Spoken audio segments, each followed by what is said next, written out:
para este maravilloso espacio, un lujo, que es la Vorágine para la ciudad de Santander. Así que gracias, Paco, por haberme invitado otra vez. Bien, la confección del opúsculo poético fue realizado para dar respuesta a una invitación que me hizo Proart Catalunya para que mis poemas pudiesen ser leídos en la Semana de la Poesía de Barcelona 2014. Esta Semana de la Poesía de Barcelona se realiza todos los años en la segunda semana del mes de mayo. El objetivo de la elaboración de estos tres odas para el siglo XXI es hacer una pequeña reflexión sobre algunos aspectos de la realidad cotidiana que a mí me preocupan, y utilizo la poesía como disculpa para, de alguna manera, intentar descubrir la vida y la realidad que allí subyace. Último objetivo para mí de la poesía, que es este de ayudarnos a descubrir la realidad y la vida. Esto me hace sentirme libre y útil, y por eso escribo poesía. Bien, este opúsculo forma parte de un proyecto más complejo, como es la edición de un nuevo libro de poemas, tras la edición del libro Palabras silenciadas, que bueno, fue presentado también aquí y que está expuesto ahí, que después podéis ojear y podéis comprar si queréis, por supuesto. Entonces, el nuevo libro de poemas del que forman parte estas tres odas para el siglo XXI vendrá amparado bajo el título de Los poemas del caminante, y verá luz pues en enero o febrero del año próximo. El libro tiene una introducción que hago extensiva a estos poemas y que os leeré. La introducción dice lo siguiente: la escuela freudiana de psicología ha descrito la negación de la realidad como un mecanismo de defensa que se pone en funcionamiento cuando el yo se ve incapaz de asumir una situación demasiado intensa para dominarla. Se considera una reacción primitiva y peligrosa, dado que nadie puede no atender la realidad durante mucho tiempo. Bien, el primero de los poemas que os leeré lleva por título Eli, Eli, lama sabachthani, y es una oda contra el sionismo nazi. El poema está dedicado a los niños y niñas de la Franja de Gaza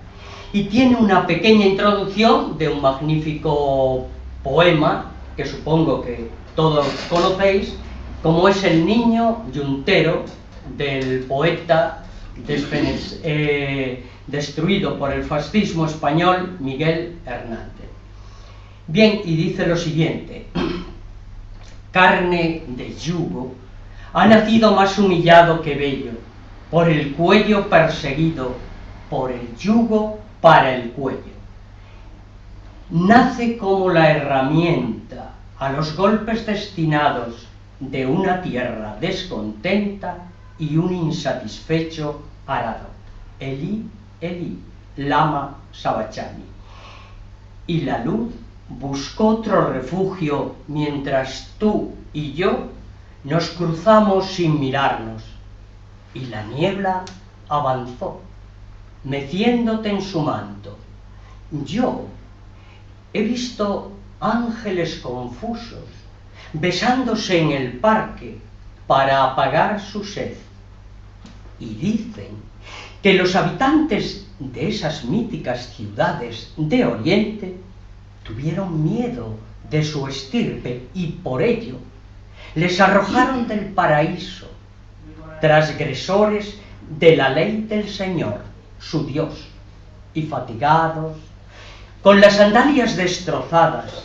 y los pies cubiertos por la polvorienta arena del desierto, permanecieron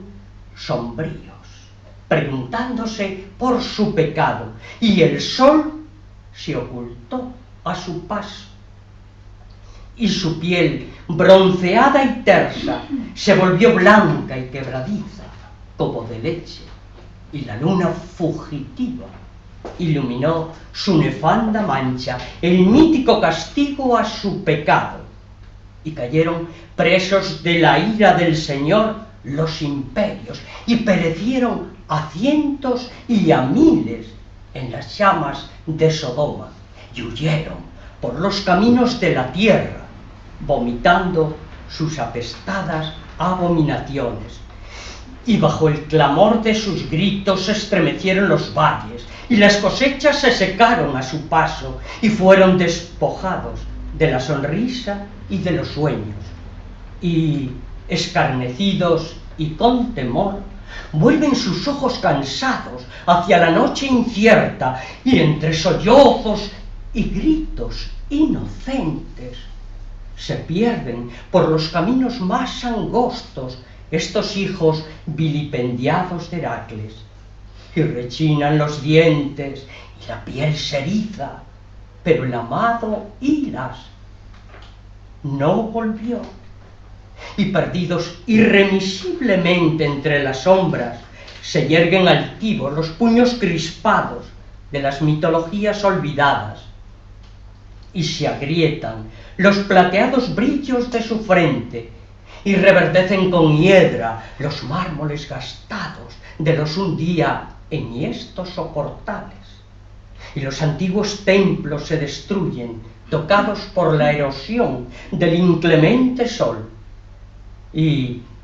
ahí yacen ya para siempre, desterrados en su tierra, compañeros de locos, de viudas y de huérfanos, mientras vencidos, expoliados y humillados, preguntan a un mundo indiferente ¿por qué han de pagar con su vida el sueño de creer que las palomas también tienen derecho a posarse en sus olivos? Pero tú te volviste para gritarme, y tus ojos y los míos se cruzaron, y te cogiste con fuerza de mi brazo, y envueltos en el flamear del pañuelo rebelde, goteamos el cielo del gueto destructor,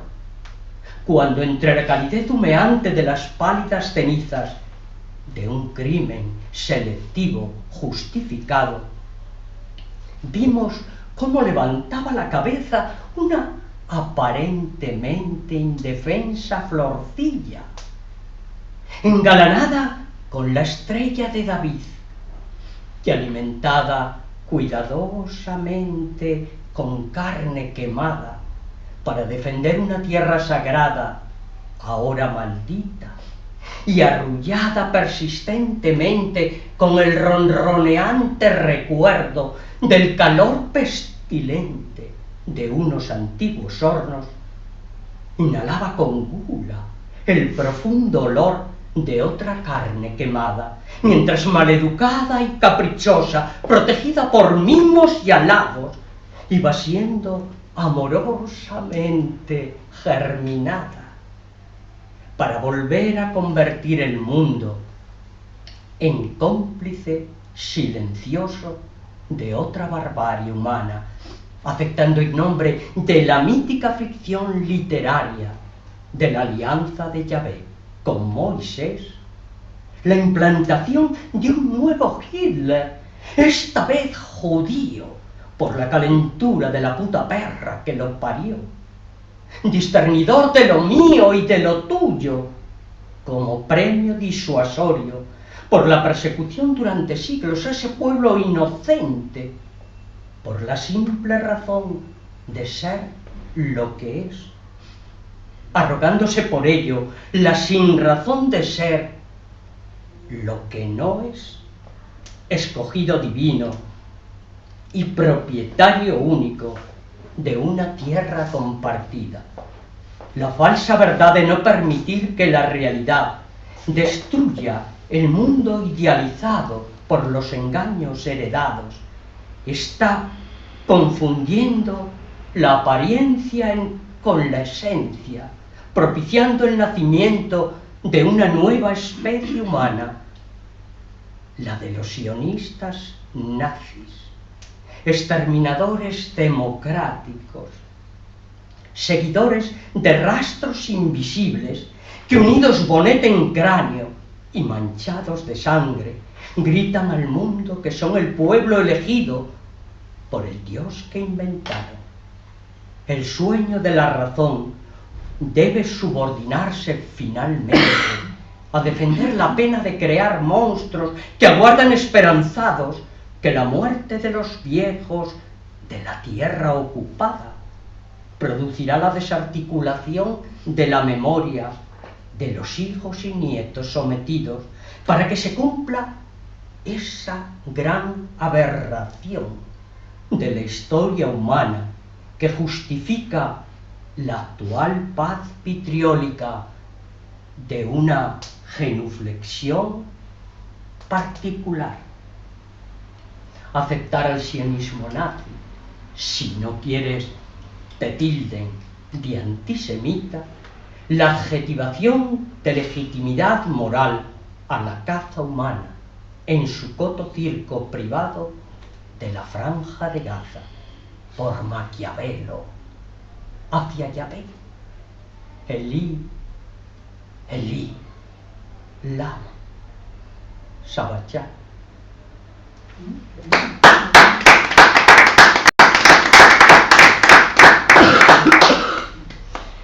Bien, seguiré con el segundo de los poemas,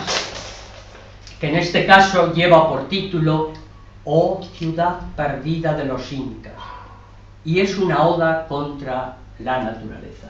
Pero antes de leer el poema, quería explicaros un poco cómo me surgió la idea de hacer este poema, porque es curiosa. Yo hace 3 años visité el emplazamiento arqueológico del Machu Picchu, y entre las cosas que la guía que llevaba me explicaba de los avatares de el Machu Picchu, cómo fue recuperado de la agreste naturaleza, pues me dijo que para dejar un rastro de cómo la naturaleza se había enseñoreado de aquel emplazamiento,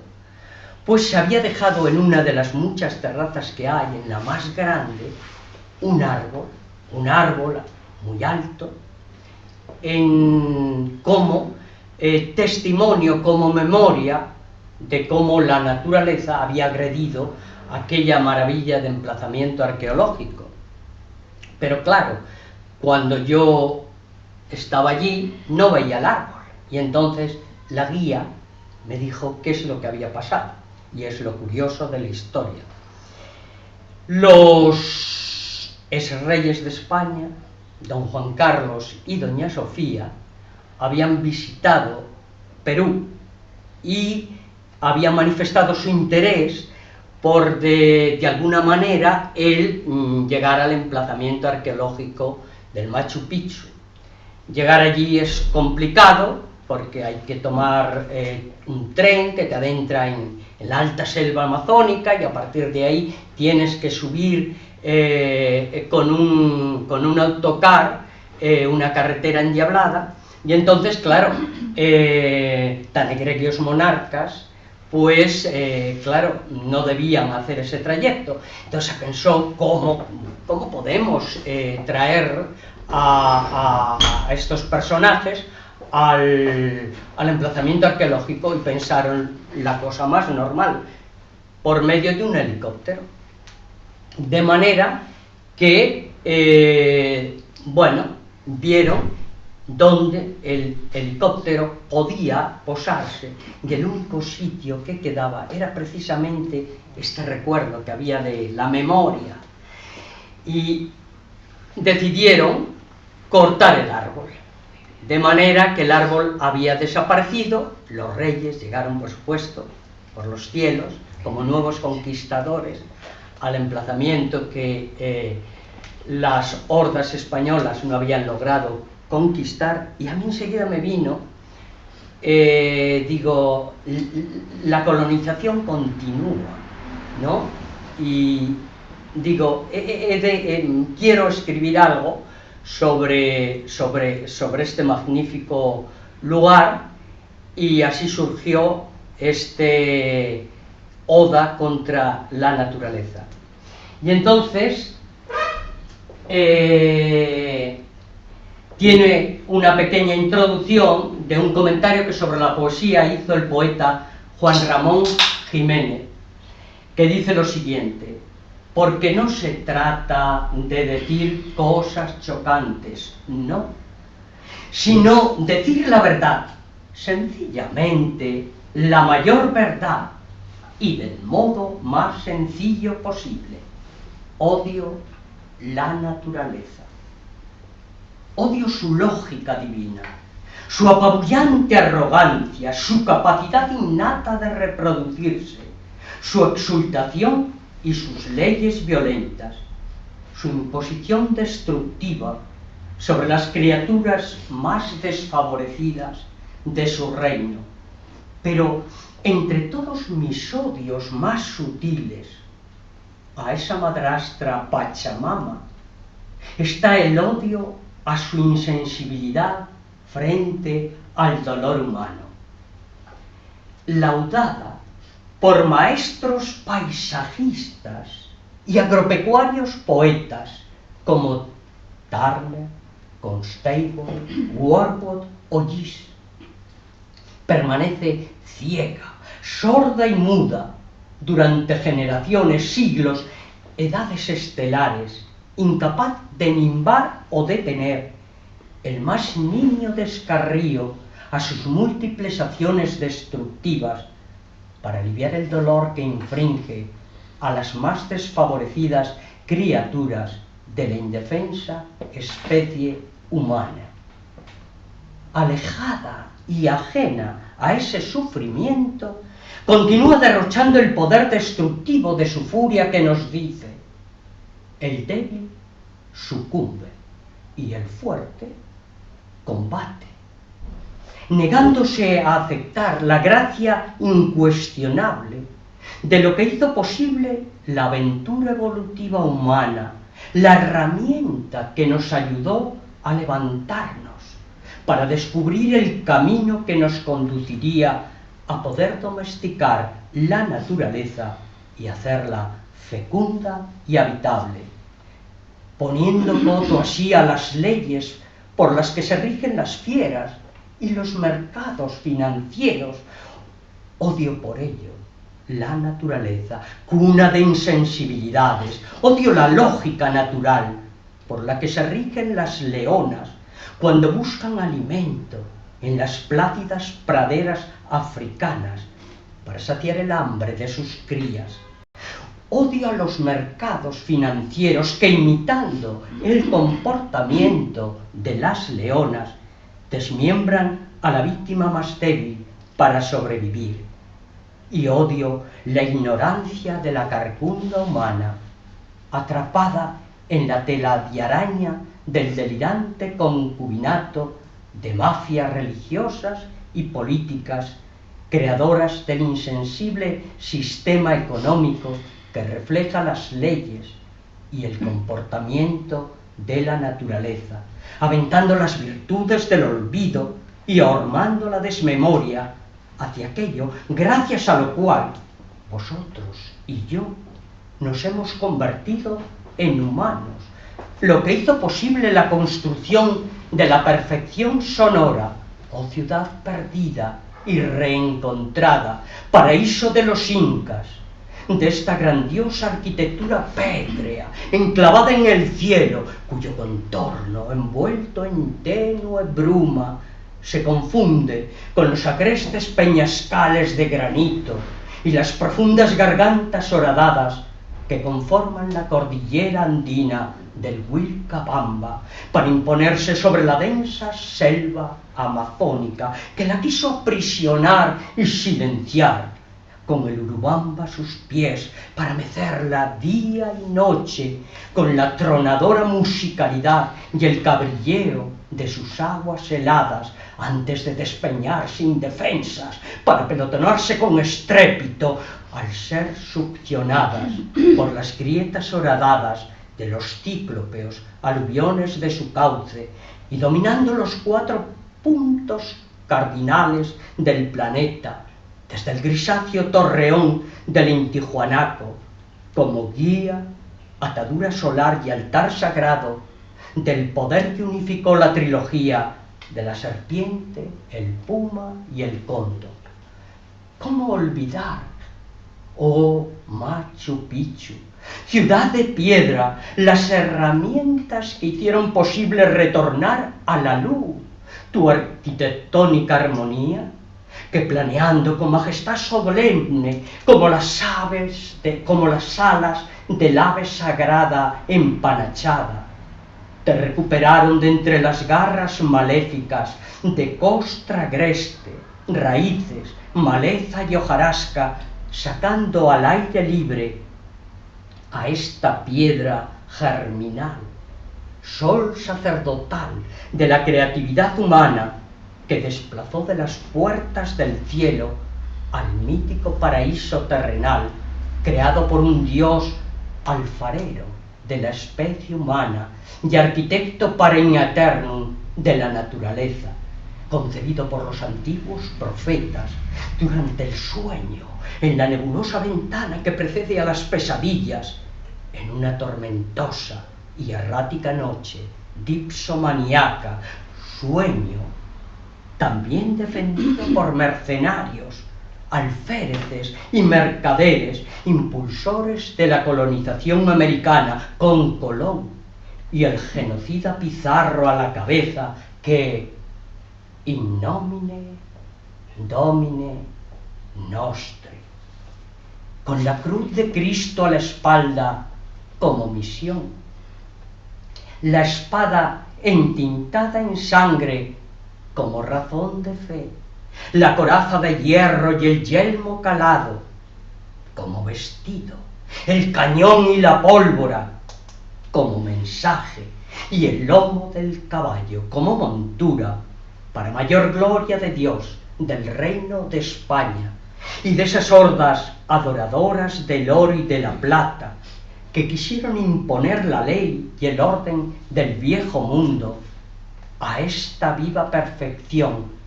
adoradora de la vida, serpiente andina arañada en la piedra con magistral firmeza de cantero por las garras cinceladas de un puma furibundo, envuelta por deshilachados gajos de niebla que se arremolinan por el furioso ulular del viento, como tenues visillos asustados entre los recovecos de las crueles guaridas carniceras de la cordillera andina, cuando desde los picachos de sus cumbres borrascosas descienden hacia la ciudad dormida como un caballo desbridado, saludada al amanecer por el ronco graznido de la deidad alada que rubrica el firmamento entre cortes y recortes de largos aletazos para rendir su anillado cuello de blanca pluma con majestad solemne y anunciar el despertar de la lámpara celeste a la más inmarcesible fuente hipocrena soñada por Pegaso, esa puerta empiria del Parnaso, inspiradora de poetas, hecha de piedra y viento, ojo, palabra y edén del mundo, el verdadero paraíso terrenal,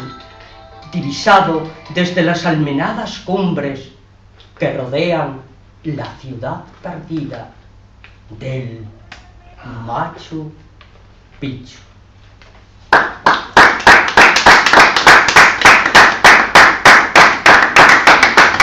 Muchas gracias. Bien, y leeré el tercero y último de los poemas, que lleva por título Oda a la ciudad en que nací. Esta oda a la ciudad en que nací intenta ser una recopilación desde que yo nací en esta ciudad, dejé esta ciudad, volví a España y finalmente decidí fijar mi residencia en Cataluña. Entonces la oda tiene dos partes. La primera lleva por título Eres novia del mar,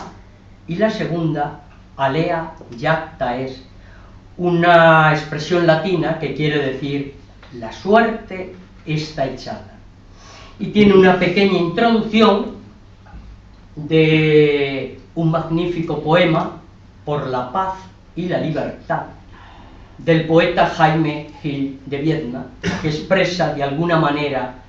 la realidad de España cuando yo nací en Santander. Y dice lo siguiente: media España ocupaba España entera, con la vulgaridad, con el desprecio total de que es capaz, frente al vencido, un intratable pueblo de cabreros. Yo nací el siglo pasado, con el frescor matinal, bajo el signo de Aries, en un periodo de entreguerras, en un país sombrío, gobernado por fervorosos mojones de bragueta prieta que defecaban por la boca y razonaban con el culo, en una ciudad pluviosa y provinciana, con olor confuso a estiércol y punzante salazón. 6 años después que acémilas irredentas pronunciasen la cendrada proclama: desarmado y cautivo, el ejército rojo, las tropas nacionales han alcanzado sus últimos objetivos. El mismo año que las tropas aliadas diesen por finalizada la Segunda Guerra Mundial, en una Europa ahogada por el luto, cubierta de cuerpos descarnados, escorias aventadas, estaciones muertas, moscas moribundas y cautivos silencios, en un mes de primavera, considerado cruel por engendrar lilas de la tierra muerta, mezclar memoria y deseo con lluvias primaverales y raíces resecas, fragmento inmortal, ante el tiempo fugitivo del hermético lamento elotiano con el que el poeta comienza su triste peregrinaje perdido en la frontera de una tierra baldía, en la que las hojas muertas, envueltas por la niebla, vagan por el aire, como pedazos de voz tenue, pronunciados por un cuaderno roto sobre campos sembrados de cruces blancas, ordenadas en hilera, saludadas al unísono, como el trino de la alondra y el esperanzado volar de las palomas, para anunciar al mundo el cese del grito de las armas. Dejando tras los agrestes peñascales de los montes Pirineos un pueblo sin palabras, abandonado a su suerte, soñando con poder volar en un redentor mundo tricolor, como sueñan poder volar en libertad las pequeñas golondrinas al saludarnos con su ligero vuelo los veranos. Ciudad donde cuando el viento sur se desmelenaba en su bahía, los señoritos que vivían junto al mar anunciaban a las visitas con un explícito cartel en el portal que ese día recibirían por detrás y en la que los raqueros, despojados del gozo y la alegría, vivían descalzos del mar o la miseria, unos contando estrellas y otros regalando la visión de su recién nacido estambre en flor, en forma de angélico culito, lanzándose a la mar para serpenteando como anguilas desobando entre la turbidez de la delicuescente basa del puerto santanderino, atrapar algunas míseras monedas arrojadas por roñosos paseantes. Económico divertimento de posguerra, viviendo aferrados a los cupones de racionamiento para superar el horror del hambre y la desesperanza de un cruel destino, envuelto por el hastío intermitente de un persistente chirimiri y saludado siempre por la sirena vocinglera de los barcos, mientras la camada grasienta de felones cazadores de dones uncidos cara al sol, embutidos en un uniformado traje oscuro a la medida, se enorgullecían de su suerte contando con codicia los desgastados fajos de billetes a la puerta de un banco situado frente a unos jardines dedicados a la memoria del insigne escritor costumbrista montañés don José María de Pereda, antes de asegurarlas bajo la sombra protectora, ciega, sorda y muda, de la negra caja fuerte controlada por un hijo de estos lares, defensor de la paz del imperante cementerio y protegida por la luz evanescente emanada de los retratos de hieráticos antepasados, cuyo apellido, emparentado con las pinturas rupestres de Altamira, recordaba las historietas de crueles bucaneros abrazados al botín en la oscuridad protectora de una cueva, patria chica del tesoro. Tierra de montañas nevadas y banderas al viento, con la ciudad mirando al mar encaramada en cuesta a lo largo de la bocana de la bahía, donde don Marcelino Menéndez y Pelayo, ahí es nada, amigos, adaptando la historia a sus creencias,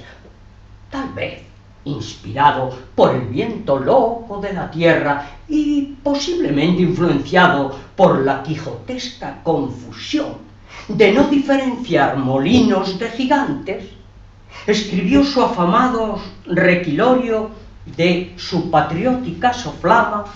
sobre las profundas sombras de la noche, vicios y descarríos cometidos por los terribles heterodoxos españoles. Ciudad desde la que llegar a la meseta castellana, tras sortear el desnivel terrible del puerto del Escudo, siempre fue una salida socorrida para poder vivir de otra manera, respirando los sumisos pilares cuarteleros de la capital de España y avanzar hacia el mar Mediterráneo, una voraginosa jornada galdosiana, para poder escuchar a Raimon en vivo y en directo, al Ben en catalán, asomado a un mundo nuevo, ungido por el azafranado toque del sol mediterráneo y oreado por el aire libre de Coyure. Solo mirando siempre hacia el norte y haciendo oídos sordos y ojos ciegos a los artificiosos cantos y cancamusas, exteriorizados entre rocas y quebrantas, en el lento desvanecimiento de la tarde, por unas difusas criaturas, para traerme deslumbrado como a Ulises a una muerte cierta entre las nacaradas caracolas de su hechizante pecho. Pude escapar de ese escamado y luminoso enredo de colas plateadas. Atrás quedó el empedrado farallón del faro de Cabo Mayor, que como una mítica deidad, envuelta por la niebla, soportó durante siglos la pertinaz furia borrascosa de la inclemente boya santanderina, festoneado por los espumosos encajes de las embravecidas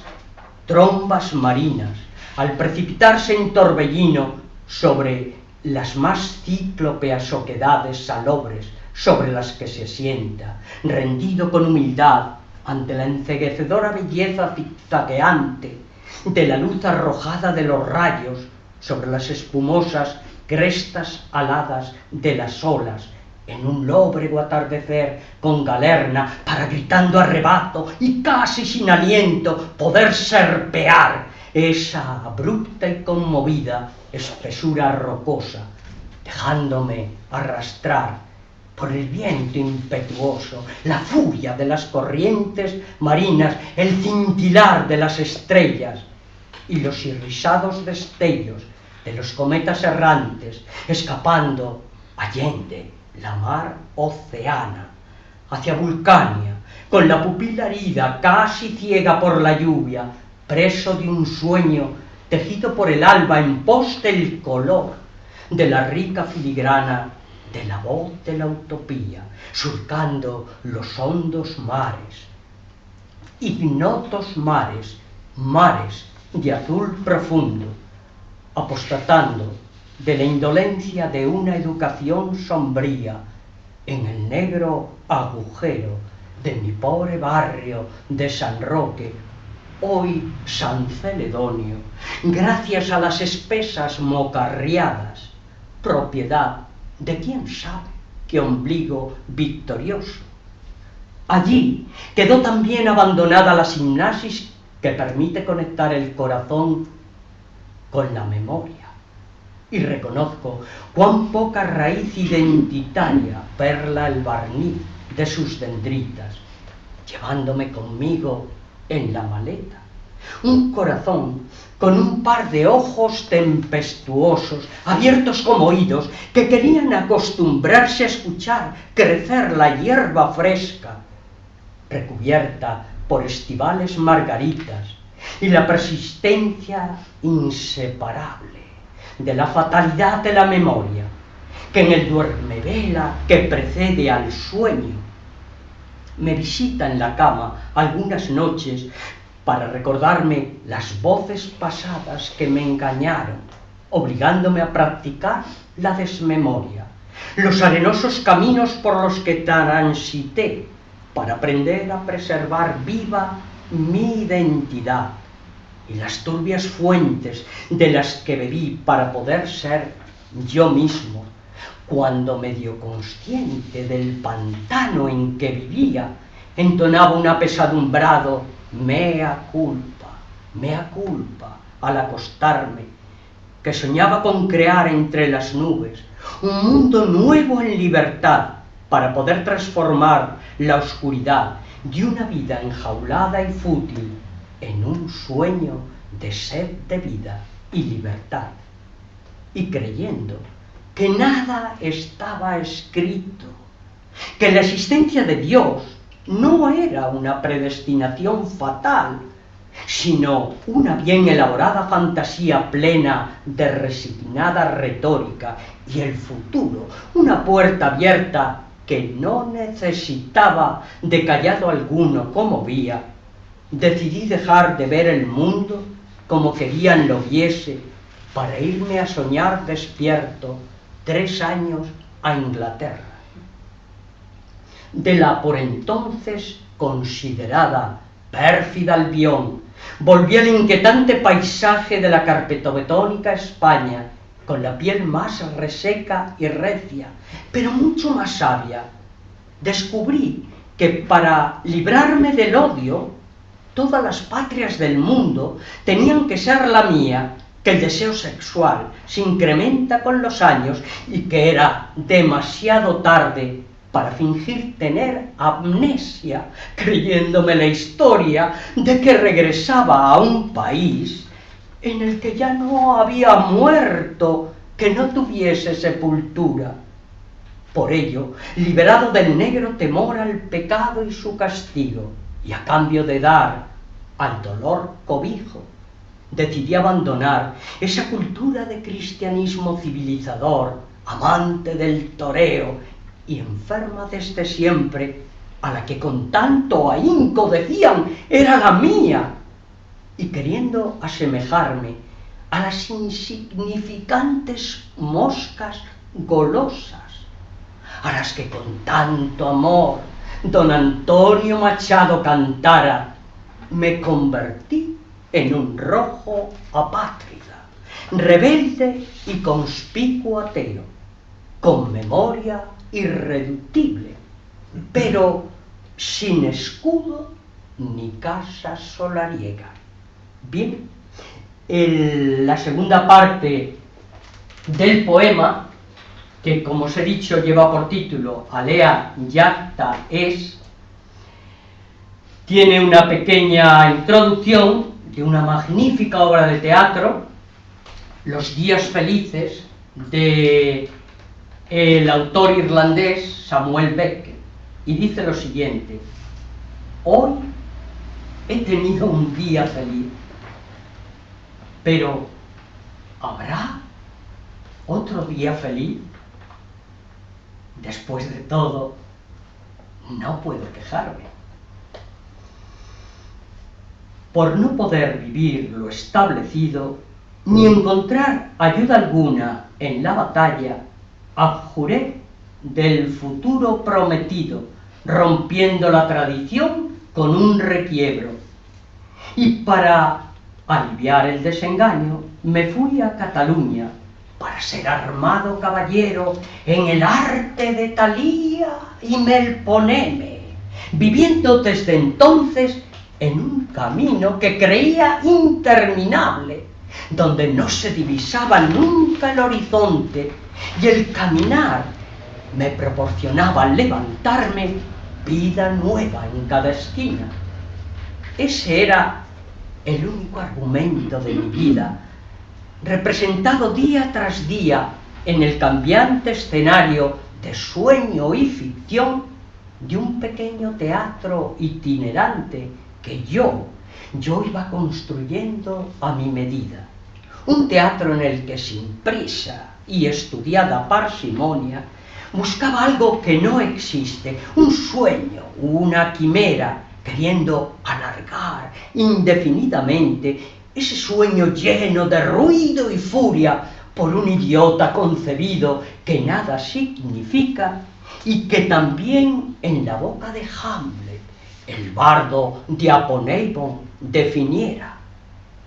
Un sueño fugaz, cuya tramoya vocinglera y colorista hizo que me olvidase de la noche y del camino. Ahora sé que ese camino tiene fin, igual que el sueño, y que al final se encuentra el horizonte sin luz y sin camino, el sueño por el que se diluyeron en el tiempo los amigos de juegos que, convertidos en adultos, dejaron el camino para siempre y que hoy solo tienen hueco en mi memoria. Yo me quedé intentando protegerme de los diarios peligros de esa furia, como las lágrimas se protegen de la lluvia para conjurar el destino de la muerte, y me guarezco temeroso e inseguro, entre místico y profano, santo y bufón, en el sueño de la noche de mi lecho, durmiéndome con artificios, juegos, promesas, arrumacos, mentiras y poemas,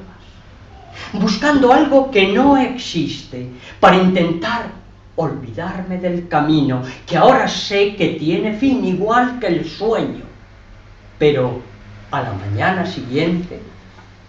al despertar, tras comprobar que sigo vivo aquí y en mi camino, recuerdo que soñé que la equívoca tramoya que empujaba la historia del cambiante horizonte del teatro se reía como el ogro desdentado de las narraciones infantiles, que sabe de antemano acabar engullendo a sus víctimas con la codicia con la que el huracán como el progreso, arrastra hacia el oscuro seno del Averno el candor y la inocencia que brota de la infancia para, en un instante, con un inmisericorde soplo de rabia de sus fauces, convertirlos en olvidados comparsas de la obra, briznas de paja desmembrada, que entre suspiros de proyectos inconclusos, en este río del teatro de la vida, son arrastradas hacia la insondable noche de la nada, la quietud de la fosa, el silencio, la libertad y el olvido. Alea, jacta es. Gracias.